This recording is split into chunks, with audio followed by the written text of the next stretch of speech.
We have worked through 4 different federal administrations, and we've got deep relationships across the political spectrum. We worked with Obama, we worked with the first Trump administration, we work with Biden, and we would welcome the chance to work with this administration. What's different, though, is that we're already almost into June, and there's still a lot of uncertainty about federal programs that people all over the country rely on. That I think we've really not seen before. I'm Carolyn Parrs, communicator, coach, and host of Just Power, a podcast about creating a clean energy future without leaving anyone behind. Join me as we explore the technologies, policies, and human stories that can make clean energy not just sustainable for our planet, but accessible for everyone. Today on Just Power, I am welcoming Heidi Binko, co-founder and CEO of the Just Transition Fund. Her pioneering work has helped coal-impacted communities access over $2.6 billion to transition to sustainable economic development. And her approach is so effective that it became a national model for disadvantaged communities often left behind in energy transitions. So it is no wonder that she was honored by Google as one of the most influential women in climate change. And she's here today on Just Power, and I'm super excited to interview you. Hello. How are you today? I'm doing well. Thank you so much for having me. It's really, really an honor to be here, and I'm excited to chat with you this afternoon. Okay, same here. So I want to get going with just how you got into all of this, right? You've been in climate philanthropy, right, for over 25 years, long time. And just so our listeners know, what is climate philanthropy and how did you get involved in closing coal plants? Sure. Yeah. So I ended up, I'll make a long story very short, or as short as I can for for your listeners. But I ended up in philanthropy right after graduate school, working for and then eventually running a small foundation called the West Wind Foundation here in Charlottesville, Virginia. And the family that I worked for was wonderful, and they were really, really interested in combating climate change. And so that was sort of my entree into the work. And so I ended up working with them for about 8 years. And through that work, got involved with other national climate funders. And so, when you ask what is climate philanthropy, people define it differently. People have different goals in the climate space, from Yes. everything from, let's say stopping the bad to support, to promoting the good, right? Anything that is tackling a climate problem or promoting a climate solution, right? And that can be Okay. in the power sector, the building sector, the transportation sector. So that's sort of climate philanthropy broadly defined. Right. So you started right out of school, really, I with did. this. This has been your whole career, Mhm. right? Yes. Okay. Wow. That's amazing because it's, I started back in 2003, more transitioning because I do communications, right? But Mhm. like you were like the very beginning of this, right? So, I mean, we've had people before that have paved the way, that's for sure. So Yeah. that's amazing that your whole career is around this. Mhm. Fantastic. Yeah. No wonder you're so good at what you do. Well, So, age, something comes with age. That's true. all right, so here we go. I'm going to just dive right in. So, climate activists and advocates often think about, and rightfully so, the importance of getting off fossil fuels, right? Mhm. Like coal. Mhm. But they often minimize the impact that it has for the people that are working there. Sometimes we've seen generations upon generations of families that have relied on those plants. How do you how do you negotiate that? Yeah. Well, I think it's challenging. I am from a small community in Western New York where my aunt worked in the power plant that was there for 40 years. My mom worked in the school district, and when that plant closed, it took away 40% of the local government budget revenue for the town. And Wow. that has these really interesting ripple effects, right? Which you and I have talked about before, but just to maybe to let your listeners know, when a coal plant closes, it's often the largest property taxpayer in a locality, and so we work with local governments around the country that have lost upwards of 70 or even 80% of their local government revenue when that coal plant closes, right? Wow. So it has these ripple effects. We think about direct jobs, but there's also the indirect jobs that are lost. And then this particular impact that I'm talking about is the financial base, right? So I think what's tricky, first of all, is that if you're working to stop coal, your goal is really climate, right? You're thinking about how you can get greenhouse Right. gas emissions reductions, right? You're thinking about how you can close coal plants, right? You're not necessarily thinking about the implications that the operations of those plants or mines have on those local communities, right? And Right. I think there was a period in my life when this got really personal for me. I mentioned to you that my aunt worked in the coal plant. I also have miners in my family, people that mine coal in both Pennsylvania and West Virginia. And, it's tough, when someone comes to your town and they say, and they don't know you and they don't know how important those jobs have been to you and your Yes. family and the people that and they say, oh, this plant's got to close.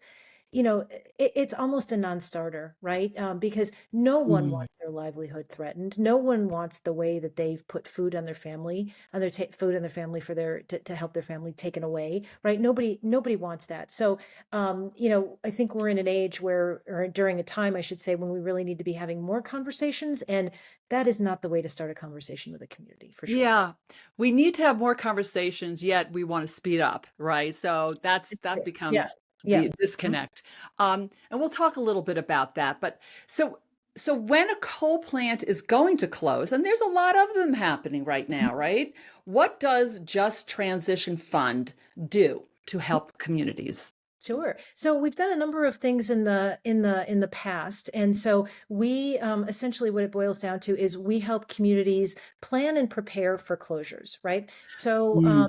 when a coal plant was going to close in, let's say in Western New York, we've worked with plant communities in Texas, in a variety of states across the country. What we've done in the past is we have people on our team that support the local community to develop a community driven plan to figure out what are we going to do when that coal plant closes. So essentially, it's creating an economic development plan to Mm. find a way to move forward. And we always say there's sort of three essential questions that the community has to deal with.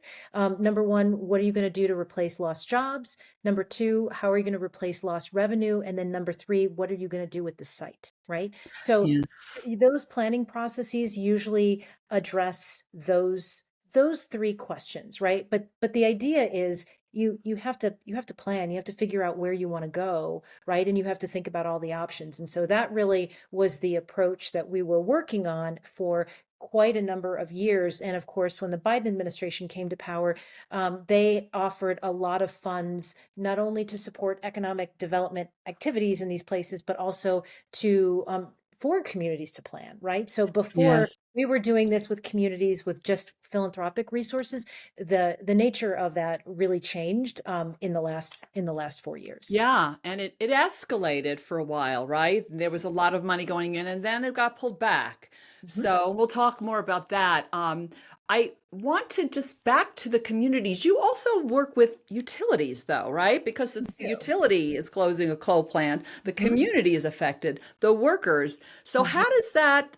How do you intersect Sure. with utility? Yeah, so we've received a lot of calls over the years from utilities that say, we are closing our coal plant and it's going to happen in a number of years and we don't know where to start, right? And so that is exactly the time when we've decided to work with the utilities. Now, we don't accept Mm. payment from them, we don't accept grants from them because we really want to make sure that the process needs to be community led, and you've got to make sure that no one has sort of skin in the game, right? If a community Okay, feels like that's a like big deal. it's a big deal. If a community feels like a Duke Energy or an AEP is funding the bill for the facilitator, it completely changes the name of Right. things. There's a trust factor that just Exactly. tanks, right? Exactly.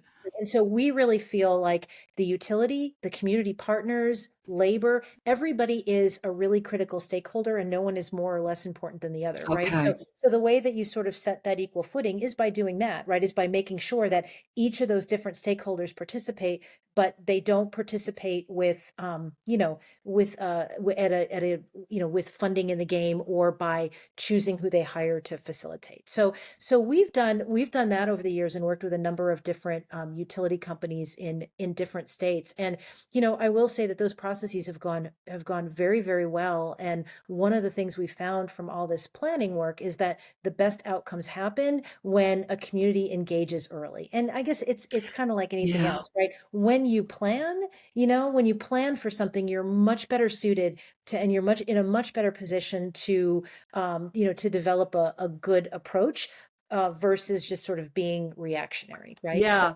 yeah. Yeah. No, that's how I got to you was through I'm going to give her a shout out, Sandy Mhm. Nessing, who formerly worked at He's great. AEP, Yeah, and good friend of she ours. Yeah. raved, and now she's a utility executive, right, and she Mhm. in the sustainability area, and she raved on how you helped this process. I loved hearing that because you're in the middle, kind of, even though they're not paying you, you're trying to work community, right? The probably government, the utility, all of that's got Everybody. to be an undertaking. It is an undertaking, and these processes usually take a while. We've usually said 6 to 12 months in the past, right? Um, Okay. it's not insignificant to take one on, right? And through that process, I mean, Sandy, who she's no longer, I think, at AEP, but she was there for a long time. She's just a really, really great human being. And in that particular case, they really cared about what was going to be left for the communities and the workers in that place. Right. All right. Even shout out to AEP for that, for Mhm. making that happen through Sandy and others. All right. So okay, so a coal plant is closing, right? And the community obviously it has a huge impact. Yes, financially. Yes, politically as well. But there's also the question I have is how do you address the deeply personal sense of Yeah. loss Yeah. that comes when you're ending an industry, that has been defined for so many generations. How do you Yeah. meet that?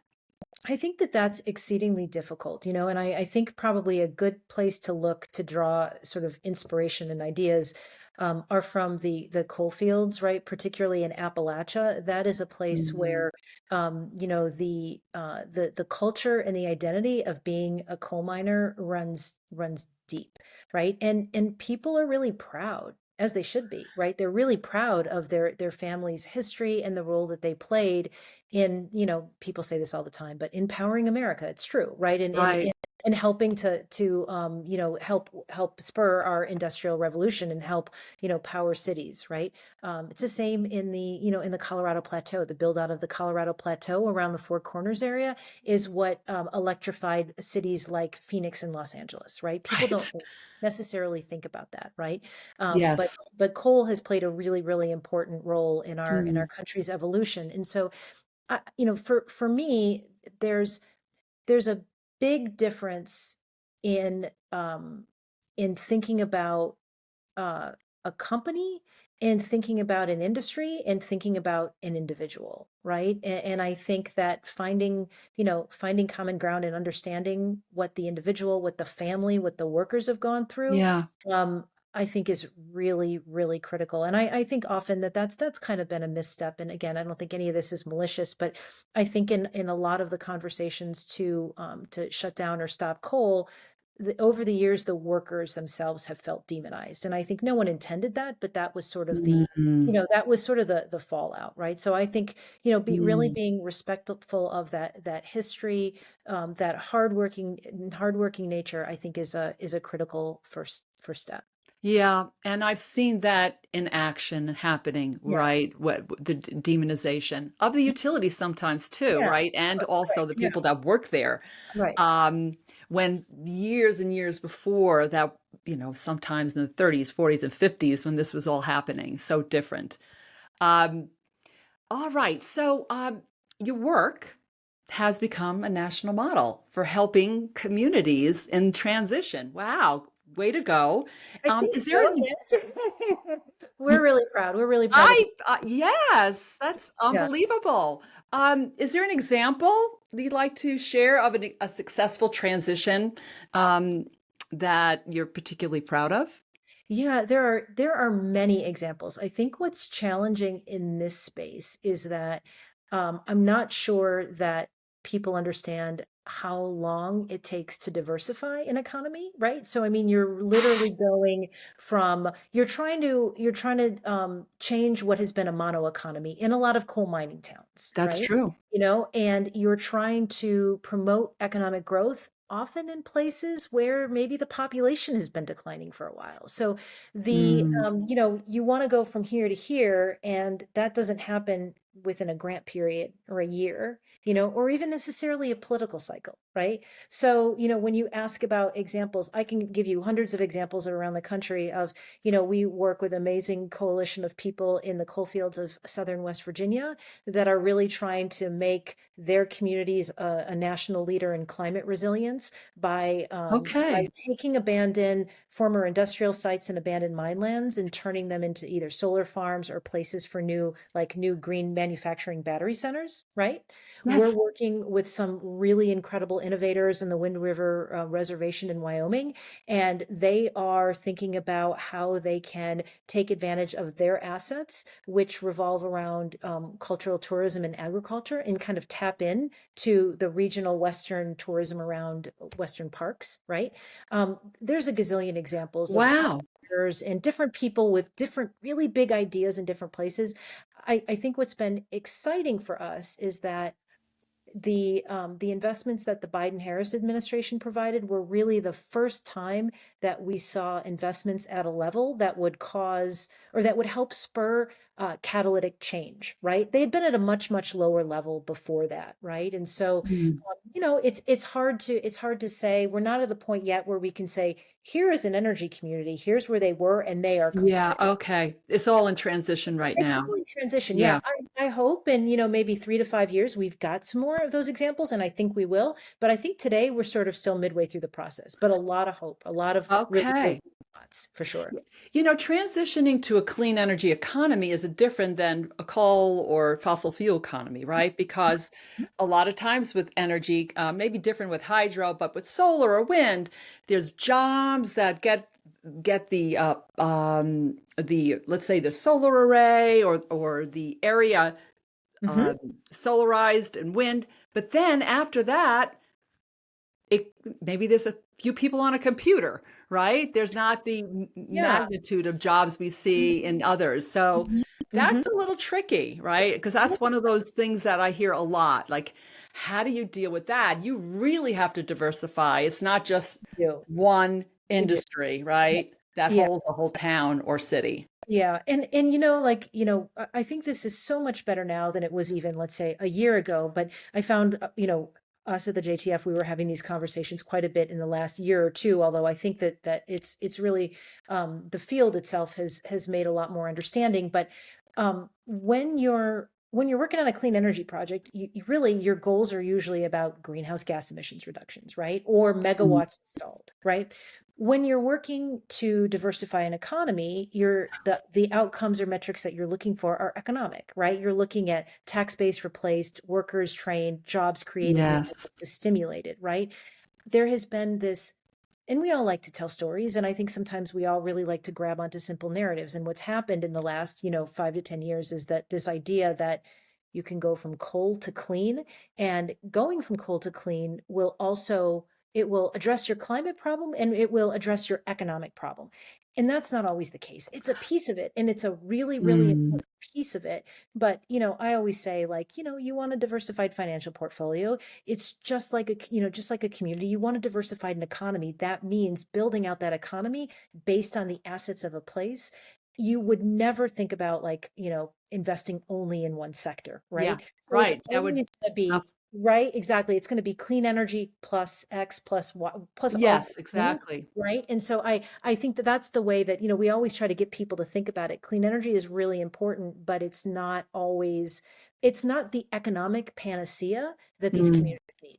Right. And does does Just Transition Fund work in that, like helping a community really see kind of an economic vision for We the do. town? Yeah. We really do. And our role is really um our role is really to find the local economic innovators who have the vision for their communities, because we would Okay. never say that we know best. Now, Right. we have an understanding, based on, years of practitioners' experience about how things work, how you can best do rural economic development, what kinds of projects, for example, might have an outsized impact on the local economy. But in terms of choosing what is right for the community, that has to be the community, right? They Okay. might decide, like I'll give you an example. In Wyoming, the community of Kemmerer, they've decided that the right answer for them is nuclear energy, right? In another Okay. place like Eastern Kentucky, the right answer for them might be solar energy, right? I mean, it's really dependent on a place and the people that are there. And so we really see our role as an entity that provides resources. We provide usually flexible grants, and we also provide targeted technical assistance, like the planning assistance I was telling you about earlier. Technical assistance to help communities access federal funds. We did a lot of that. That's actually how, why the JTF got started back in 2015.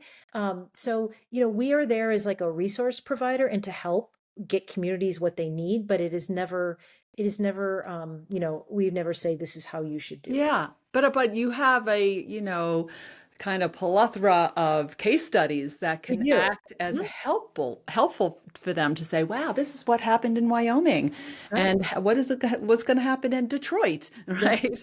Yeah, and So, and I think the power of that really can't be underestimated, because my team will laugh because I always quote this example, but I had a friend who runs a she ran a native CDFI, and one of the things that she said was, the best gift that a community can be given is an example of what has worked somewhere else, right? And so what we have found, and this is why we do so much convening and developing of peer networks and trying to bring people together, hmm, we have seen over the years ideas spread like wildfire, right? And so, and I can give you like a number of examples of that, but we also see our role is to not only find these bright spots and these really good ideas, whether it be, an idea for a state policy fund or an economic development project or whatever, but then when we bring all these leaders together from coal communities, like we do once a year, we want to make sure we profile these ideas, because got it. I think what's interesting is that, well, this is interesting to me, but a lot of communities always like to say, and everybody kind of likes to say this, right? Oh, things are so different. We are so different than everyone else. We That's are right. so different. No one is like us. And of course, that's not wrong. But I think for me, what is more interesting is finding the places where people are alike. And that's what we do at the JTF a lot, is draw from that common ground, right? So that we can Mm. both build power from there, and and try to match make, like, hey, you're in a community that has characteristics to this community, this worked there, maybe this could work in your community too, right? There's a lot of power in that. Yes, love that. Are there some on your website, like case studies? I mean, how can people take a look at that? Yes, yes. In fact, we are in the process of revamping our website. So Okay. there are some on there now, but there will be more soon. So anyone that wants to check us out at www.justtransitionfund.org can find links to resources and case studies, a few now, and more in a little bit down the road, but Okay. revamped for sure. I bet it's being ramped up, especially in this transition time. So you have your work cut out for you. We Uh, do. yes. All right. So what about measuring the success, right, Oh, of a project, like in terms of, let's say, economic resilience and environmental sustainability? yeah. So one of the things that is interesting to me is that, coming from philanthropy, I don't always think that that people in general are really focused on goals. And I think you've got to have the right goal to be able to select the right strategy, right? And when you have a goal, you have to make sure that you've also identified the right metrics, right? How are you going to know if you're Yes. successful? When will you know if you've gotten there, right? And so what's cool to me about the JTF is that we've kind of got this business model where we're not an endowed philanthropy, right? So if we don't show impact, we don't exist, right? So we go away. So I've really, we've really thought about what does success look like? How Mm, can we measure it? Because the better we are and the more the better impact we have, the better reach we have, the more responsive we are to energy communities needs, the more successful we'll be in the long term, right? So our overarching goal is really about diversifying and strengthening local economies. And there's a number of different ways that you can measure that. You can look at tax base replaced and municipal revenues generated. You can look at jobs created, workers trained. You can look at new businesses created, right? But there's a number of different economic metrics in there. But for us, we have this approach where we look as a short-term metric. We look at the amount of investment that's flowing to these places, whether it's mm. public or private.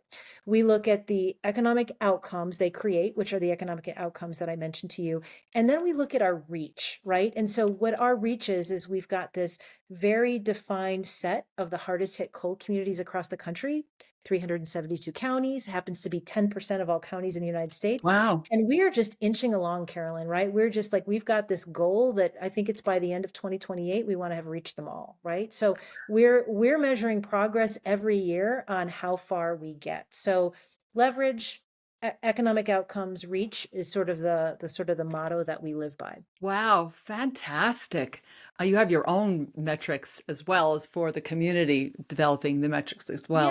Yeah, and we always, it's really interesting because it's, at the end of the day, it's not, those are just a few that I mentioned. It's not about how we define success, but we're always asking communities too, what does economic success look Yeah, like in your community, right? And it gets tricky because it's it's different for everybody. So we always want to hear how people are measuring in their own community. And it's also really hard in the places that we work because they're very rural, right? So if you're a donor, for example, and you want to train, you want to create 20,000 jobs a year or whatever, it's so much easier to do in an urban area where you have the population.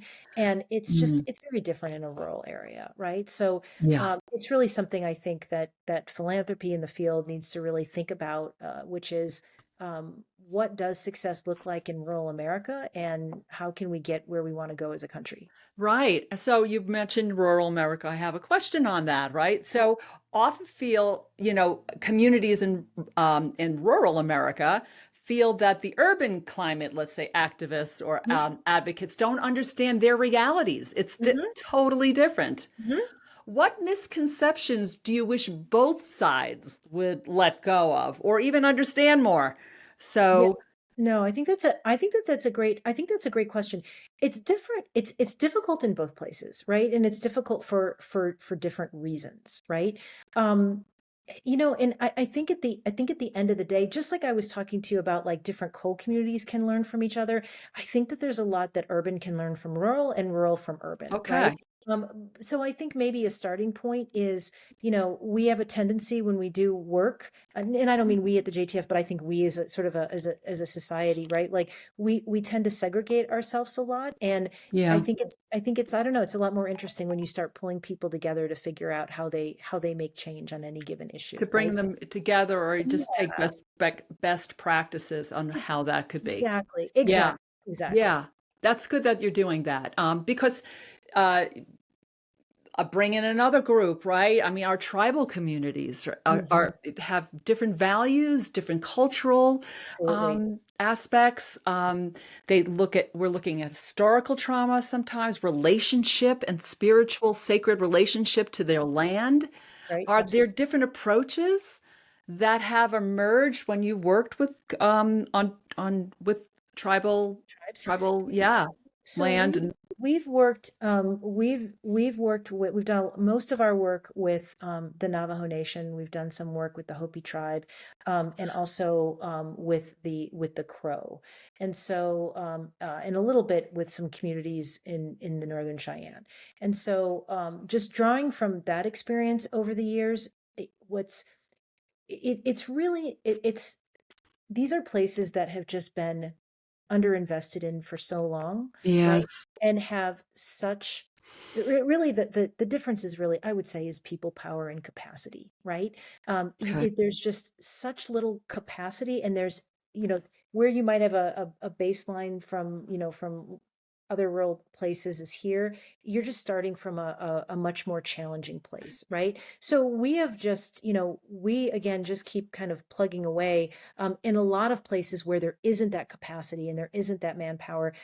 We just find that we need more time, and people Okay. need more time to see change, and so that's the element that we build in, right? Is just Mm. making sure that we are, again, this is never, coming in from the outside. This is making sure we work with people who are from there, who want to work with us. They want the relationships, the assets, the things that we can bring to the occasion. But again, the challenge is like really just thinking about things on I would say, a much longer term timeline, because you also alluded to the fact, the other thing that really complicates things is you're really working in a government to government relationship, right? It's even different than working with a state government. You're working really with a whole other tribal, another entity, another government Totally. And entirely. every tribe has their And own way of doing it as well. every tribe is different, right? And Yes. even within the Navajos, each of the chapters, which is sort of in akin to like either our maybe like our state government, you could say, they're very different, right? So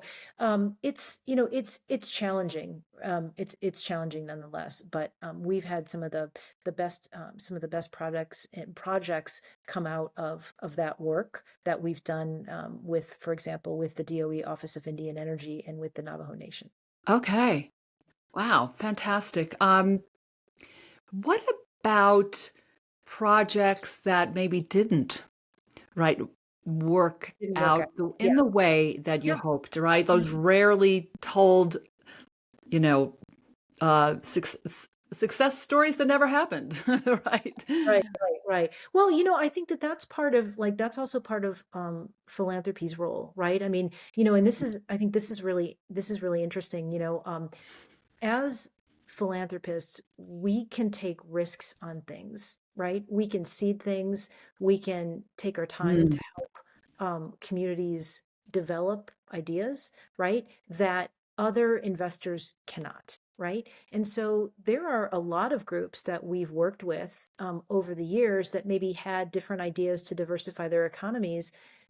Try it, right? And sometimes they work, mm, sometimes they don't, right? And and that's okay. The ones that do work, right, are the ones that we then they've been scaled over the years to go after federal investment, right? Like through the Appalachian Regional Commission or the EDA. And the ones that really have potential, you would have seen in the last couple of years, get these really big 40, 60, 70, $80 million right. big Build Back Better or Recompete or NSF engine grants from the federal government, right? So yeah, like there's a lot of ideas that don't work. I think you sometimes you don't know what's going to work in a community, and so if you've got the ability to try different things that have promise and that make sense, I think it's great to do. But for sure, there have been efforts that have not worked Yeah. in cases. Yeah. Well, you kind of opened the door to like what my question on what does your work look like now? I mean, with Yeah. the changing administration, right? There was a Yes. lot of money, billions that were being flowing into disadvantaged or underserved communities. And now we're seeing some of that recalled or never or frozen. Right. What now? Yeah. Well, I think first of all, I think it's really important to set the last 4 years in context. And I think that, a lot of us are like looking at like I'll speak to energy communities in particular, but Okay. literally hundreds of billions of dollars available for energy communities, right? That was completely historic. I think we need to look at the last 4 years as an anomaly. I think we've been looking at it as almost like this is going to continue, right? This is business as usual. I have to say, I thought that too. Well, I think a lot of people did, right? Because we got really excited about what we were seeing on the ground. But, for a lot of different valid reasons, that level of investment was probably not going to ever be sustainable, right? So maybe a way True. to look at this is we're sort of back to business as usual now, right? And The let's pendulum has swung in the other direction. well, it Right? really So, is, right? And let's see if we can be creative, right? I will say it's interesting because at the JTF we have worked through four different federal administrations, uh-huh. and we've got deep relationships on across the political spectrum, and we worked with Obama, we worked with the first Trump administration, we work with Biden, and we would welcome the chance to work with this administration. What's different though is that I don't know, we're already almost into June and there's still a lot of uncertainty about federal programs that people all over the country rely on. That I think we've really not seen before, right? And that's what makes this really, really challenging, because I think if you were looking, like, it's normal, like, you referenced the pendulum, it's absolutely normal in with any change of administration. Well, we've got these priorities, so we're going to focus on this. Nope, our priorities are this, right? But it's one thing to alter, it's another thing to completely like close the spigot, right? And I think a lot of communities are feeling like on a lot of different social issues that the spigot's really being turned off, and that's really tough because that's causing a lot of economic pain in some of the poorest and most rural places in our country. Yeah, programs like LIHEAP Mhm. and even in the food arena too, right? Mhm. SNAP, I believe. So there's a lot going on there, and people are nervous about that. People are Um, very scared. Even every day. I just got an email from one of our close partners and grantees the other day. The Appalachian Regional Commission has been, we've worked with them closely, again, going back to the Obama administration, and have always worked to help communities access their fund programs through their power program, right? And grants are getting terminated and canceled, yes. and directives have changed. And, again, with a new administration, you expect some of that, but the level of this and the level of uncertainty is really, really frightening people. Yeah. Which we have to, that's federal, right? And a lot of people have just turned their attention to private, on the Mhm. private mode, private sector. And that we're seeing, even after a conversation chat we had, that some of those are, the bigger companies that use energy a lot have taken up some of the slack, Mhm. right? And Mhm. you work with them. Can you We say a do. little bit Yeah, about that? yeah, yeah. Partners like Google and HSBC and Patagonia are all Bank of America are all longstanding partners of ours, and a few more. And I think there's a real opportunity for the private sector to engage. And what's really interesting to me is that there's a lot of different ways and there's a lot of different entry points, right? From people that want to source power that have still agree and still want to maintain their commitments to 100% green energy, right? You can think about buying your power from the places in Appalachia, for example, where solar panels have been put on abandoned mine lands, right? Like Rivian did that Mm, in Kentucky. Great move, right? You can also think about where you might put some of your manufacturing plants, right? So there's a lot of different ways for where you can think about remote work and where you might hire people, right? So I think there's a lot of different ways for those private sectors companies to engage. And over the last number of years, we've been asked a lot, like, what do you see? How can we engage? If we care about this, what should we do? So yeah, I think thinking about the private sector, which brings resources that can really dwarf what the federal government can do, I think is important. And I think it's important too to still think about philanthropy, right? Philanthropy can never make up the gap of what the federal government can do, but I yeah. think that being really clear and strategic about where philanthropy can engage and how their investments can be really, really catalytic, I think could really play a role in this. So, we're thinking with our partners, we're thinking really, really creatively. We're thinking creatively about state funding opportunities, right? Yes. So I think that there's a lot of options there. I think it's going to be harder than it was the last 4 years. And it's going to take a little bit more time, but we're still optimistic. Okay. Just a point to be made. We're in an energy transition. We need more energy than ever, especially for looking at AI and the consumption there. We want to decarbonize and Mhm. we want clean energy, yet we're having a problem with clean energy production right now. Things are shifting there. Um, but you have the Googles and you have Microsoft and Facebook that really want that, right? I mean, they want some of even their data centers to be 100% renewable or so Right.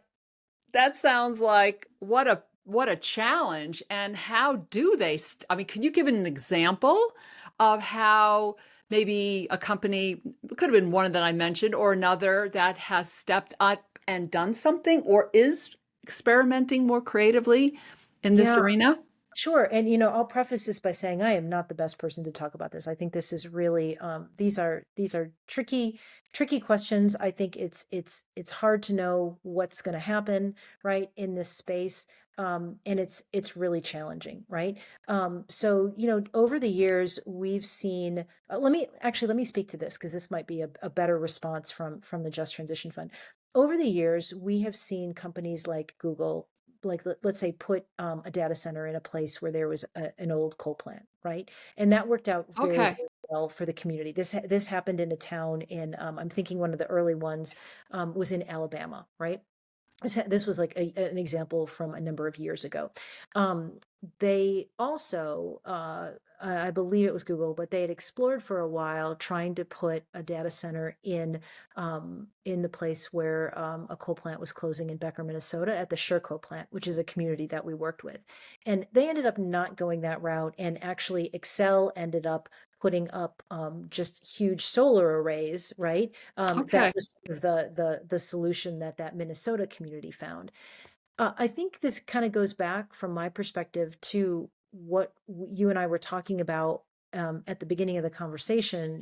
Which is this a problem that has to be solved? Do we have to figure out where we get energy from this? Absolutely, and we need to do that. Mm. But if we're trying to solve an economic problem, are data centers the right answers for these communities? And this is when you start to think about and look at, well, what do they do to replace the tax base? I think they have a fairly good impact on that. What do they do for the number of jobs? Not that many jobs, right? Like, Yeah. just a This few is to the run. bigger Right, question, is right, what you're, yeah. What do yes. they do do they create some temporary construction jobs? Yes, but those don't last that long, right? So, I think that there's a Yeah. series of economic questions that you need to ask yourself. And, if you're a community that is trying to diversify, right? You Mm. really want to try to, you want the best economic solution possible. So, it's really, really complicated. It Yeah, gets and it's in play right now, complicated. right?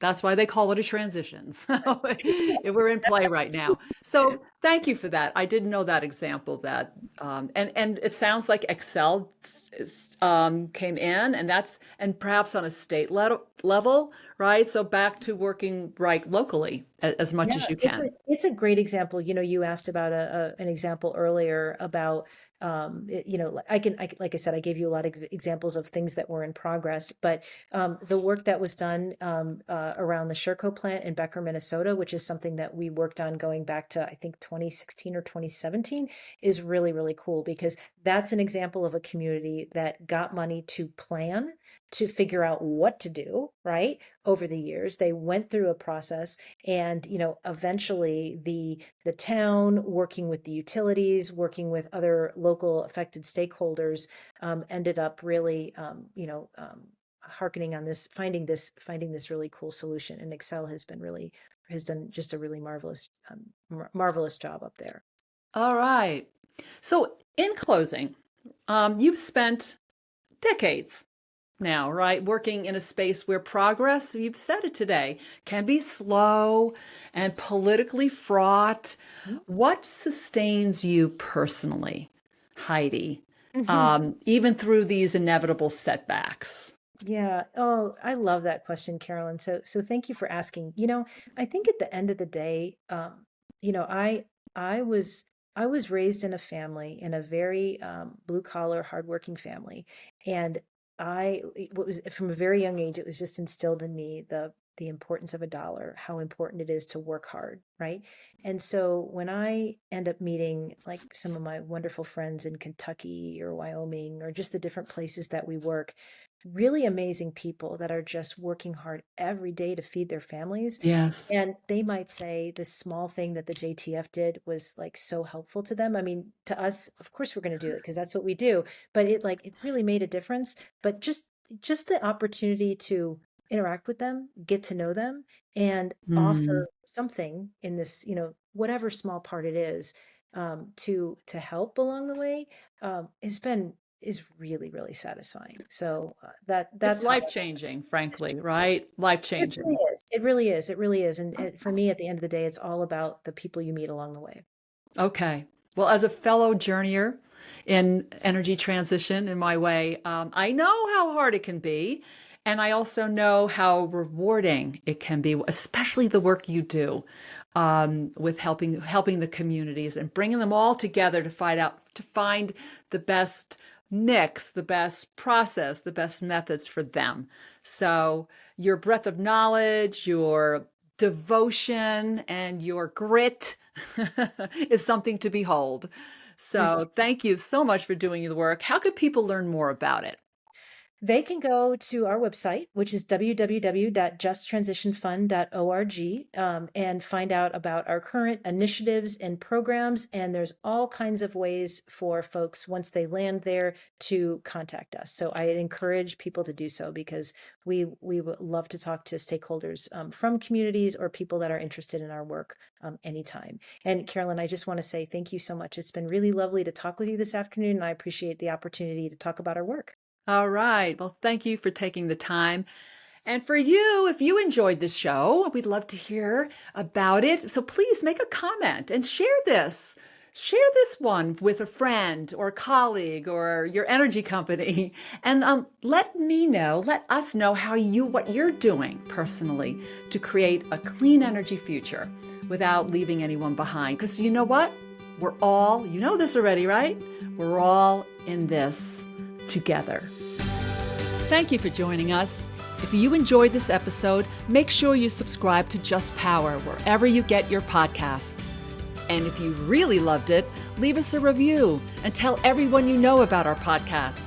It's going to take all of us to create a clean energy future that leaves no one behind.